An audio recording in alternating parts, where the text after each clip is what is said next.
Hello, awesome people. I hope you are having an amazing day today.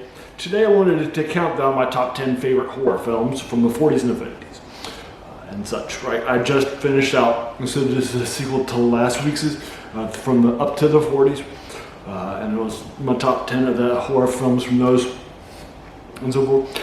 And now we'll be taking a look at my top 10. Not all the 50s are so dense. You could probably just do a top 10 from them. It was hugely popular. There were a lot of early films in that year that really sort of set the standard and that sort of thing. But then you will probably, but the 40s just aren't as strong. There's like 2 films in the 40s that would have been in my top 10. But I added them in because there's only 9 films, and I wanted to add a couple more films. And that sort of a thing. So the 40s is so light in some stuff and some nice quality stuff, but the 50s is an absolute gem of great horror for you folks. Now, as a reminder, this channel reviews horror, science fiction, and fantasy, typically books or comics or short stories, that sort of a thing. But we're going back and watching some of these older stuff.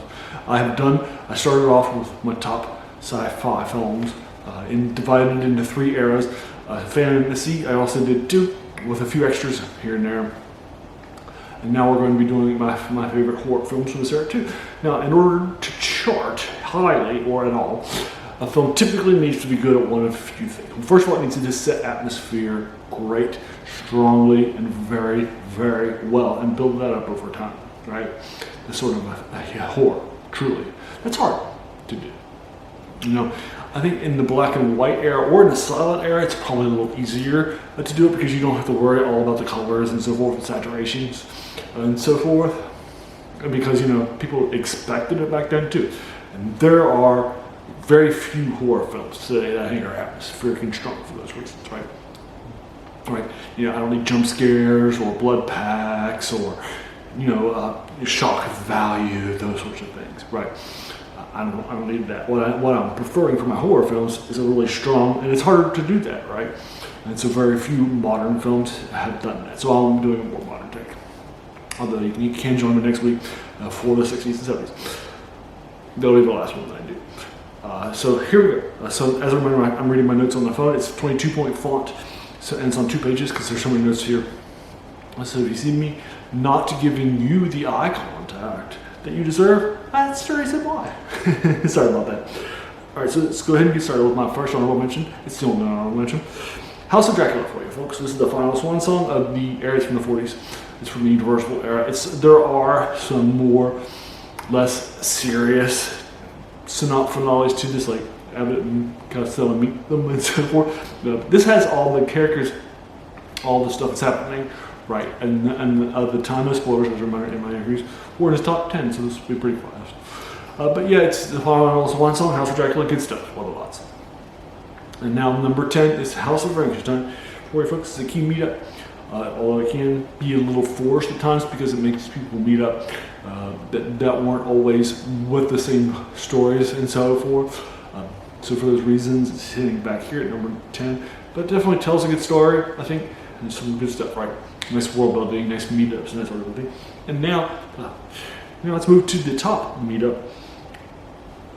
And this is the first one too. This is Frankenstein meets the Wolfman. This would be the only one from the 40s, other than the one that's going to hit later, that would have made it earlier. But then it's only top 9. Right? It's the top 10.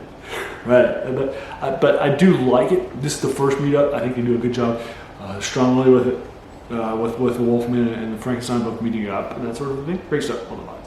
My major issue with it is that because of what happens and the changes they have to make to the story, it doesn't work on some things from the previous ones. So if you watch the previous one right before this one on my DVD, which I had, then you'll be like, wait, what? Right? I'm not just watching it in cinemas. You probably won't notice all those sorts of changes, so that won't matter. But to somebody who just, I bought all the horror films on DVD, right? Also link you to these. I'll try to find them for you folks. Some of these might be free. I'm not sure if any of them are. Some of them were free online because they passed their copyright dates in the silent era. But I don't know that any of those are going to be the case. Alright, so it's number 9, Frankenstein meets the Wolfman. Number 8 is The Blob, the first 50s film. It's an absolute classic. A classic, it's more of a sci-fi classic and so forth that sort of takes over things. And it gets bigger, and you have to kill it and so forth and take it out. And you don't know how. and so forth. I love that aspects of it and such. It's great stuff. Not a lot. Again, no spoilers. But I like it lots. Love it lots. And so that's my number. So that's my number 8 film, The Blob, for you folks. Love it lots. That's the first film from the 70s. Or sorry, 70s. That's the year I was born. In the 50s. And such. Alright, so now we are moving on to a number 7 film. You needed to see this film if you haven't, because it's produced by Harryhausen. And that is, of course, The Beast of 20,000. Love it lots. Love the stop motion fixtures. He's an absolute master of it. Love it lots. And the ideas here are great stuff. The combat scenes, the movement, all that stuff. Just absolutely well done. Absolute classic of classics. And again, Harryhausen, love them lots. Like, it's all Harryhausen stuff regularly hitting with my fantasy hit list. Like, or some of the things that inspired, like The Mysterious Island, or, you know, the 80s film Clash of the Titans, those sorts of things, love it lots. So, you know, you can definitely see that influence here. That's why he makes it. I'm sure if you've seen it, you'll understand that. If you haven't seen it yet, see it, and then you'll understand why it's here hitting my top 10 list in horror. For you folks, that's The Beast from 20,000, hitting number 7. Number 6, last one before, the top 5 proper. This is The Wolfman. It's the highest hitting 40s film for you folks. And this one definitely is a classic. It put The Wolfman on. Lon Chaney Jr. He did have a couple of smaller acting roles, but just put him on the map in a major way. Definitely introduce him to horror fans. He will actually play all of the very roles that are key. The Wolfman. He'll play Frankenstein. He'll play Dracula. Right. He'll play them all in the 40s. And so forth. You'll definitely put him on the shelf. This definitely puts him on the map in a major way. He's hugely strong in this. This is his role. Right? It defines him, it defines characters, right? And just like, you know, a Werewolf in Paris, Werewolf in London, from last year's previous countdown, this definitely has great makeup, it's got great design, it's got great costumes, great stuff like that. It's trying to tell its own story, love it lots. And that is number 6, The Wolfman, starring Lon Chaney. Alright, and he owns this role, like I said. Now, the top 5. Number 5 hit my sci-fi list, so no surprise sitting here, and that's Them with an exclamation point. So, Them! Alright, and then Them is a 50s film. It's more independent sci-fi horror.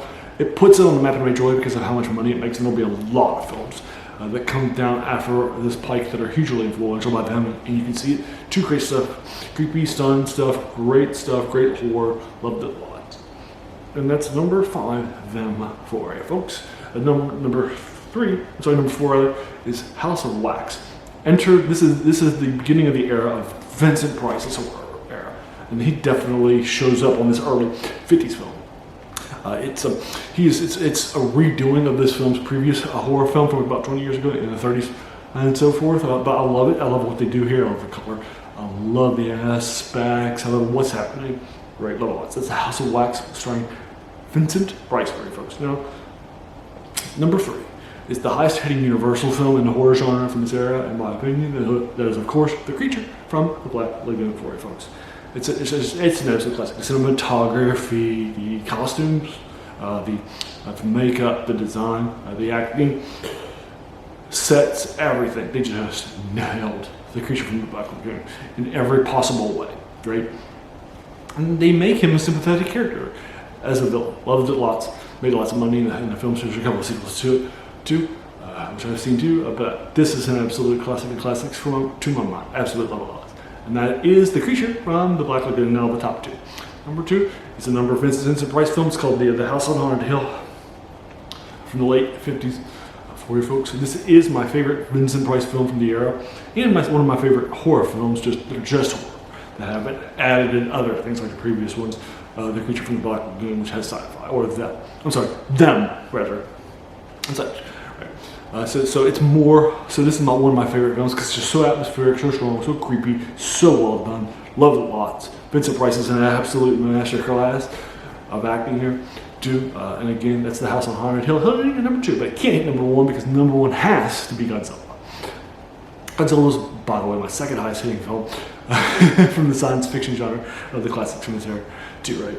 And so forth. So it has to be my number 1 here because the previous one was Star Wars, and Star Wars is in a sci-fi.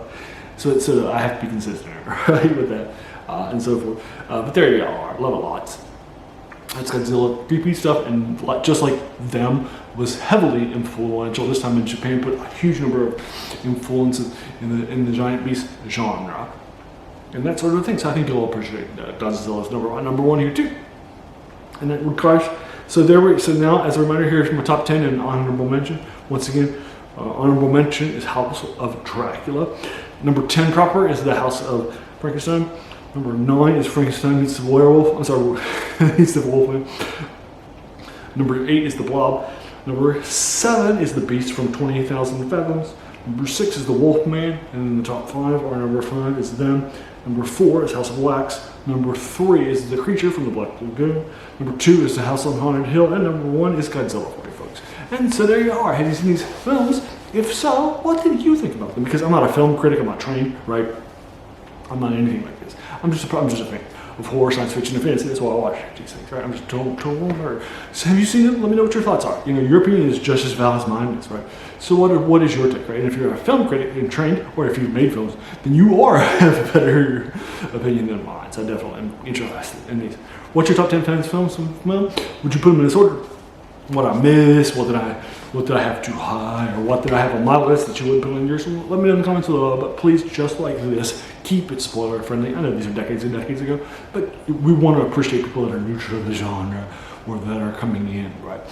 So again, those are my classics for you folks from these 2 decades, from the science fiction, from the fantasy, and in this case the horror, right? Just like I did for the previous 2s. And so there you are. I want to thank you so much for taking some time out of your day and investing it and watching my video, right? Because we all have so many things that are happening in our lives. And we have so many things that are happening in those directions. So the fact that you spent this time with me, that's incredibly humbling. Also, if you like this video, why not hit the subscribe button? Because we'll be doing this next week for the next horror films. Also hit the like button and the bell icon too, and be notified of all my videos that I post. Like tomorrow's CRL Saturday from Doctor Who, also from this era too. And then also, and then let your friends know, sci-fi friends to watch this video, fantasy films, all for or horror films, right? All the older films, buffs, right? All that sort of thing, right? Definitely in this era, lots. And so there you are. As a reminder, this channel is named The Worst Thing About New Books, right? Like I said earlier, all these older things are heavily influential. And that's where my channel comes from. In this case, the quote from Jacques Joubert says that the worst thing about them was that they kept us from reading the old ones, right? These older classics are heavily influential, right? And so that's where you're getting this from. And there you are. And once again, I want to thanks and have a great day.